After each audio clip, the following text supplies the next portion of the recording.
Tous les jours, on se pose la question de savoir pourquoi est-ce que nos entreprises africaines ne mettent pas long. D'autres font à peine 1 an, d'autres font à peine 10 ans. Celles qui ont plus retardé font 20 ans, maxi 30, 40 ans. Quelles sont les principales causes de la faillite de nos entreprises africaines? Moi, c'est Mirabel Fouadine, coach en développement personnel et entrepreneur.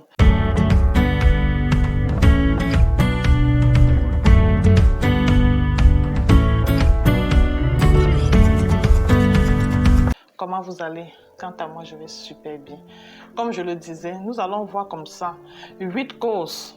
Les 8 principales causes de la faillite de nos entreprises africaines. Il y a d'abord le manque de l'étude du marché.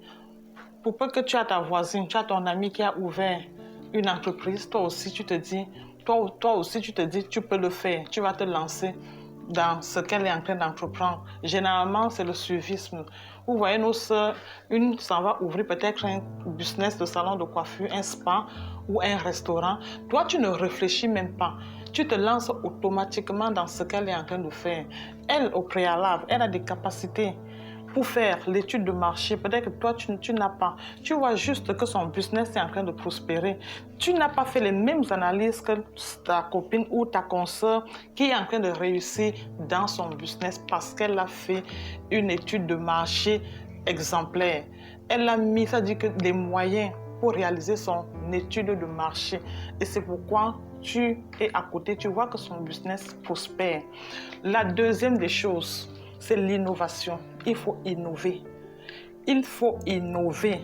Le marché est tellement concurrentiel que si tu n'innoves pas, tu vas stagner. Vous voyez souvent des sociétés brassicoles. À une certaine période, elles essaient de modifier le contenant. Ça veut dire quoi? Les bouteilles. Regardez le plus souvent comment les sociétés brassicoles se comportent. Parfois, il faut créer de nouveaux produits. Parfois, même au niveau des services. C'est ça l'innovation. Si vous ne le faites pas, votre part de marché sera grignotée par la concurrence. Elle sera grignotée par la concurrence et vous allez voir votre chiffre d'affaires décroître ainsi que votre bénéfice. Alors, nous allons comme ça passer à la troisième cause. La troisième cause, c'est le personnel. Il faut avoir un personnel qualifié. Généralement, qu'est-ce que nous faisons en Afrique? Dès que nous avons notre entreprise, on s'en va chercher le frère du village. Le frère du village, parfois, n'a pas de compétences requises pour gérer la tâche qu'on lui a confiée. Je vais vous raconter une histoire. Un jour, j'étais dans l'une des grandes quincailleries au Cameroun. Je vais taire le nom de la ville. J'arrive dans la quincaillerie, je voulais faire des achats. Je vous assure, mes frères, quand j'arrive, je passe la commande, rien que pour sortir la facture, le monsieur était incapable. Il était incapable de manipuler l'outil informatique parce qu'il n'avait pas reçu une bonne formation. Juste parce que son frère était allé le chercher au village pour qu'il vienne gérer. Parce que souvent on se dit, non, comme il est à ce poste, c'est un poste très sensible, c'est mieux de mettre le frère du village à ce poste. Alors, nous allons, et ça c'est un micro, regardez même parfois, même au niveau, ça c'est un micro, regardez au niveau macro, même au niveau des États. Vous allez voir par exemple, surtout nous les Africains, on dit que pour des postes sensibles, on se dit non, c'est mieux de prendre soit le frère du village, soit un ami, soit bref, qui n'a pas assez de compétences. Ensuite, nous allons voir, c'est la quatrième cause, le détournement de fonds. Qu'est-ce que nos patrons font? Quand ils ont déjà un peu de moyens, ils confondent généralement la caisse, ça dit que le capital et le bénéfice. Il n'y a pas de lisibilité entre les entrées et les sorties. Vous allez voir parfois, c'est dans l'entreprise qu'on rationne. C'est dans l'entreprise qu'on paie les factures. Ça dit qu'on supporte les charges de la maison, alors qu'il faut avoir une caisse carrément pour supporter cela et non venir plonger la main dans la caisse de l'entreprise. Ça, c'est l'une des principales causes. L'une des principales causes de la faillite des entreprises africaines, il faut distinguer les caisses. Il faut distinguer les caisses. Je crois que là, nous sommes à la cinquième cause. La sixième cause maintenant, c'est la clientèle, le service client. Le service client, c'est-à-dire que comment je peux expliquer ça? C'est le poumon de l'entreprise. Quand vous n'avez pas un bon service client, quand un client sort étant mécontent, c'est-à-dire que de bouche à oreille, c'est comme ça qu'il va aller véhiculer le message. Vous voyez, généralement dans nos entreprises, quand le client est un emmerdeur, quand le client entre dans une entreprise, vous allez voir ceux qui sont censés s'occuper de la clientèle en train de faire des manicures, soit en train de fafouiller dans leur téléphone.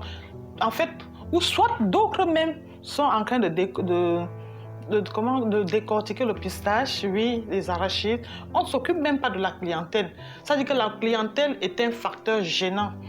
Quand le client vient, vous allez voir la mine des agents qui sont soit dans le magasin ou soit dans le commerce, la mine froncée. En fait, quand le client vient, vous êtes un perturbateur, alors que c'est pas ça, ça ne devait pas être comme ça.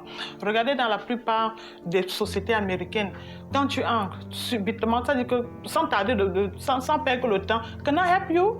Chez les Européens, que puis-je faire? Chez les Français, que puis-je faire pour vous? Chez les Américains, can I help you? Automatiquement, mais chez nous en Afrique, non, tu gênes. Tu gênes. Je crois que là, c'est le sixième point. Et maintenant, le 7e point, la rareté de l'énergie, les coupures intempestives de l'électricité. Ça dit que c'est là l'une des causes majeures de la faillite. C'est là l'une des causes aussi de la faillite de nos entreprises africaines. Nous n'avons pas d'énergie. Nous n'avons pas d'énergie. Comment nous pouvons aujourd'hui, le monde va tellement vite, comment nous pouvons faire tourner les machines si nous n'avons pas d'électricité, si nous n'avons pas d'eau? Comment nous pouvons faire tourner les machines? C'est pas possible. Regardez même seulement au niveau des salons de coiffure. Quand tout le temps il y a coupure d'électricité, les coiffeuses ont de la peine pour faire tourner et les casques et les chauffe-eau et qu'est-ce que sais-je encore. Au même titre dans les alimentations. Dans les alimentations, quand il y a coupure, regardez les pertes. Les poissons qui se décomposent dans des congélateurs. Regardez un peu la situation en Afrique, c'est-à-dire que le manque d'énergie.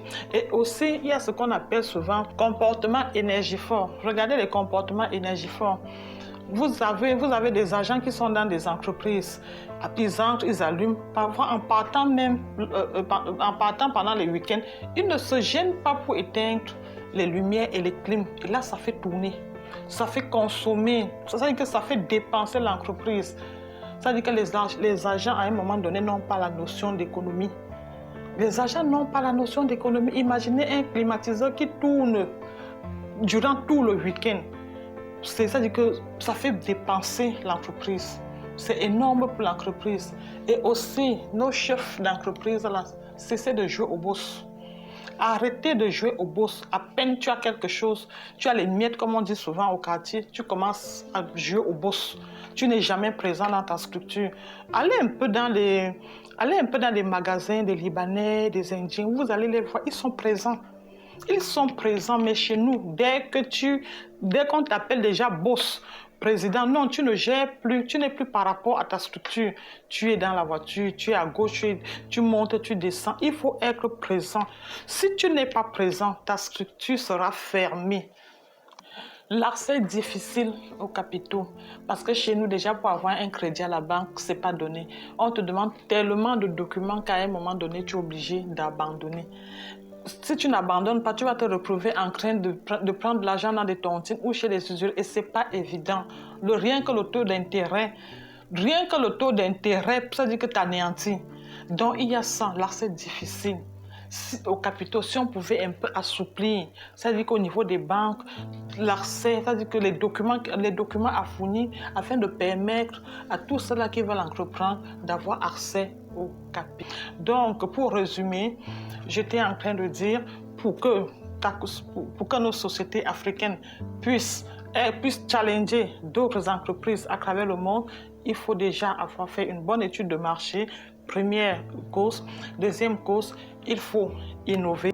Troisième des choses, il faut avoir un personnel qualifié. Quatrième des choses, il faut il faut faire recours vraiment à l'énergie parce que l'énergie aussi, il faut mettre l'accent sur l'énergie. Soit avoir des groupes, je ne sais pas pourquoi, soit aujourd'hui même on a des panneaux solaires. Ça, c'est la 4e des choses. 5e des choses, faire la différence entre la caisse, entre les caisses. 7e des choses, il faut être présent et aussi il y a aussi un autre problème, l'accès difficile aux capitaux. Si la vidéo t'a plu, n'oublie pas de liker, de commenter, de partager et surtout abonne-toi.